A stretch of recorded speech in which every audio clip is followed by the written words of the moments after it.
ভাইয়ের হয় নাই। আমার ভাইয়ের এত মেধা ভাই, আমার ভাই 5 বৃত্তি পাইছে, আমার ভাই 8 পাইছে, আমার ভাই মেট্রিকে পাইছে, ইন্টারে রংপুর কলেজত ভাই, সরকারি কলেজত স্কলারশিপ পাইছে ভাই। বাপে আমার খুশিতে কান্দিছে ভাই, হাই রে স্কলারশিপ পাইছে ভাই। আমরা মূর্খ মানুষ জানি না এত মেধাবী ছাত্র ভাই কি জন্য সরকারে মারার অনুমতি দিল ভাই, কি জন্য? আমার ভাই রুকিয়া ভার্সিটি ইংলিশ সাবজেক্ট নিয়ে অনার্স করলো ভাই, 4 বছর হয়েছে ভাই। আমার ভাইকে আমি কইল ভাই মানে বিসিএস করে ক্যাঙ্গেরি ভাই, তোরা না করেন তো কয় সুমি এটাই এই একটা পরীক্ষা চাকরি হোক, মুই চেষ্টা করিম, হোক মুই তোর আশাটাও চেষ্টা করি দেখিম।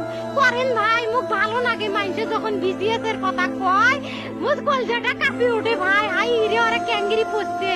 তোরাও ভাই করেন তো, তোমারও না মেলা মেধা, হোক সুমি মুই করিম। আমার ভাই মরার বয়সী হয় নাই, আমার ভাই কৃষক মারার পারমিশন দিল, একটা পাও ভাঙ্গিল না কে, একটা হাত ভাঙ্গিল না কে। আমার ভাই তখন আপন ইচ্ছেই ঘুরি আইলো হয়, কি জন্য 4টে গুলি মারলো আমার ভাইক? আমার কলজাটা মানুষ না, আমার 3টে মারি গেল না কে? আমার 3টে কি জন্য মারি গেল না? আমার ভাই এত কষ্ট করে পড়ছে ভাই, আমার বাপই মানুষ কয়ে বেড়াচ্ছে, আমার বাপে লেখাপড়ার খরচ দিবে পারে নাই, অভাব অনাটনের জন্য ভাই।